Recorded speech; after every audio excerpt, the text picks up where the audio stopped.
Hi, boys and girls. It's Mrs. Smith again. I'm going to be reading While a Robot Escapes by Peter Brown again. And we're starting on chapter 69, The Train. You will be answering a comprehension question when we're finished, so make sure you pay attention. Chapter 69, The Train. A robot felt something like panic as the train pulled away from the station. She wanted to break down the door, leap from the train, and find her son. But what could Roz do? She had to act like a normal robot. She had to pretend that nothing was wrong. The train's car's interior was a long, windowless room, filled with a rows and rows of robots. The robots were all facing forward, all standing still. If not for their softly glowing eyes, you might think they were statues. Some of the robots were perfectly new, but most had scratches and scrapes and dents, none more than the Rosam Unit 7134. Roz walked down the aisle and stood in the last row of the train, started to accelerate. Faster and faster it went until it reached its cruising speed. Then it hummed along the tracks, occasionally swinging left or right. As it snaked around a curve with no windows, Roz could only wonder how far she was traveling. She could only wonder about the scenery outside. Mostly she wondered about her son. Was Bright Bill okay? How would she find him?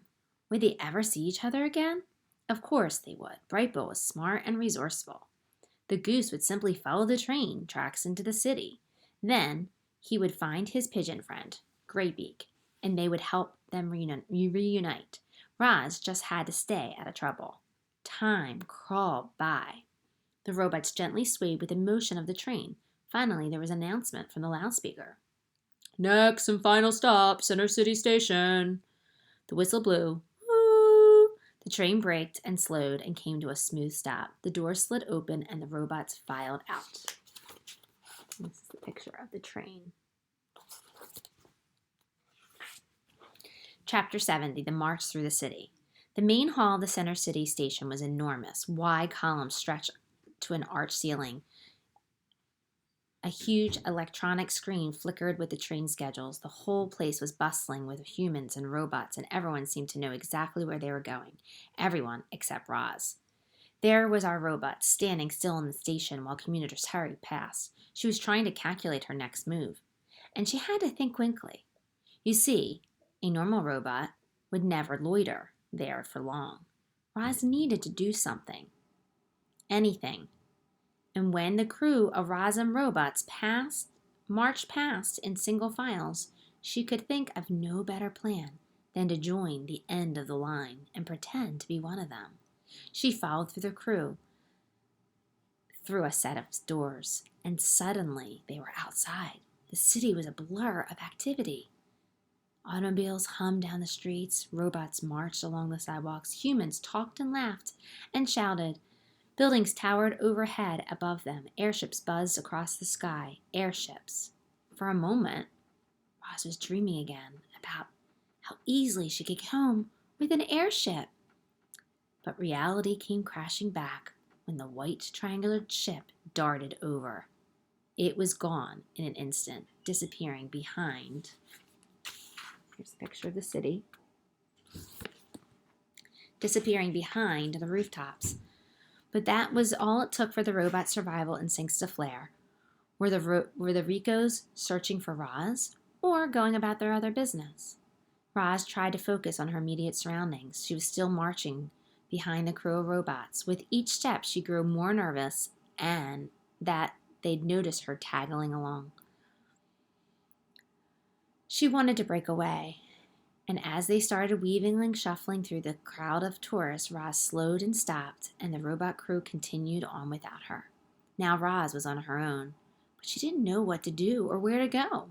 When in doubt, Bright Bill had always guided her north, so our robot set off through the city in that direction.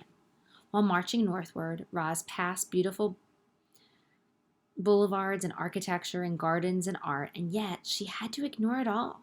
She had to act like a normal robot, and a normal robot would never wander the city admiring beautiful things.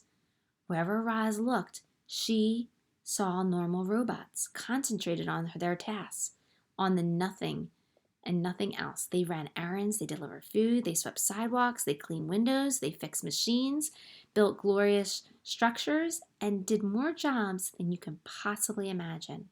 Most walked on two legs, but some rolled on wheels or slid down, up and down in sides of buildings on tracks. The city was glittering modern metropolis where humans lived in luxury, all thanks to the tireless work of robots. Roz was marching when the sunlight faded in the city. Lights brightened. She was marching when the humans went in for the night and the robots continued to work. She was marching when the sun came up and the humans filtered out of their buildings. A new day began in the city. And there was Roz, marching north, blending in, anxiously awaiting, hoping her son would appear.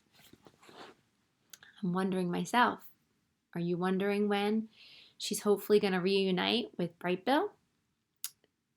What's your prediction? Chapter 71. The Observations. Sunlight sparkled off the skyline, new buildings were constructed, old buildings were taken down, cargo ships docked in the harbor, delivery trucks unloaded crates. Bright signs flickered with advertisements. Robots worked behind the scenes. Children played in the parks. Adults ate and drank at the outdoor cafes. The city pulsed with energy. The wild robot observed it all. Chapter 72. The Police. That's an interesting title. How do you think that's going to play into the story? Make a prediction and think about it. The Police. A pair of police robots stood on the sidewalk while foot traffic glided past them. Their heads swiveled back and forth as they scanned the crowd with their glowing eyes. The police looked menacing and sounded friendly. Whenever a human walked by, they'd say, "Have a nice day," in a perky voice. There were lots of humans walking by, so the police kept repeating their words. "Have a nice day, have a nice day, have a nice day." Our robot was not having a nice day. She was alone in the city, and she was worried about her son. And she wanted nothing to do with the police. But she couldn't avoid them. If she turned suddenly, she might draw their attention. So she kept her eyes forward and calmly marched along with the other robots on the street. Roz may have looked calm on the outside, but on the inside, her thoughts were scrambled. Were the police dangerous? Did they work with the Ricos? Was she about to be caught? It seemed as if the police were watching Roz. Their eyes lingered for 1 second, 2 seconds, and even 3 seconds. And then they continued scanning the crowd. Our robot felt something of relief when she made it past without incident. She went on her way, just another robot on the street, and those perky voices gradually faded behind her. Have a nice day, have a nice day, have a nice day. Chapter 73. The Pigeons. In a very heart of the city, there was a great swath of greenery, the old park. It had rolling lawns of flower gardens and dense woods areas, and had lakes and ponds and fountains. It had playgrounds and benches and miles of cobblestone pathways. It also had pigeons. Thousands of pigeons. The city pigeons witnessed things you wouldn't believe. Nothing shocked them. They certainly weren't shocked by robots. And so when Roz marched into the middle of the park, the pigeons there weren't troubled in the least. She approached a flock that was about 100 birds strong, all cooing and strutting across the cobblestones as if they owned the place. But as Roz stomped closer, the pigeon scuttled out of the way to let her pass by. However, Roz didn't pass by. She stopped and glanced around. And when she saw that she was alone with the pigeons, she started speaking to them in the language of the animals. "Hello, pigeons. My name is Roz." The pigeons cocked their heads, which meant, "Is this robot actually speaking to us?" "Yes, I'm actually speaking to you," continued Roz. "I'm searching for my son. He is a goose named Bright Bill. Have you seen him?" For the first time in a long time, the pigeons were shocked. Several of them fluttered away from the talking robot, but most were too curious to leave. One pigeon was so curious that she strutted out of the flock right up to the robot. "Let me get this straight. said the curious pigeon. Your name is Roz, and you've got a son named Brightbill, who's a goose? That is correct. I can't believe it, the pigeon flapped her wings and turned to the others. You guys, this is Roz from Greybeak's stories, remember? The flock began cooing excitingly. Have you seen Greybeak? Said Roz. Everybody's heard of Greybeak, said the pigeon. A while back, she started telling a story about a goose and his mother with some kind of wild robot. We all thought she was joking, but I guess not. She was not joking, said Roz, but I have lost my son, and I do not know how to find him. Perhaps Greybeak could help. Do you know where she is? I hate to tell you this, Roz, but Greybeak is dead. The birds all lowered their heads. You know, life ain't easy for us pigeons. We only live a few years out here, and if we're lucky. But we were especially sad when we lost Greybeak. She was one of our best. The others cooed in agreement. Oh, I'm so sorry for your loss, said Roz. I wish I had gotten to meet Greybeak. My son is very fond of her. The pigeon gazed up to the rowboat with a silly look in her eye. Any friend of Greybeak is a friend of ours. If Brightbill is lost, we're going to find him. She turned to the others. You heard me, flock. Hit the skies and tell every pigeon to start looking for the goose named Brightbill. At those words, the flock erupted into flight. Only the robot and the curious pigeon remained. By the way, they call me Strutter, said the pigeon, fluffing off at her chest feathers. It's nice to meet you, Strutter, said the robot. Thank you for searching for Brightbill. What can I do to help? You can help by staying put.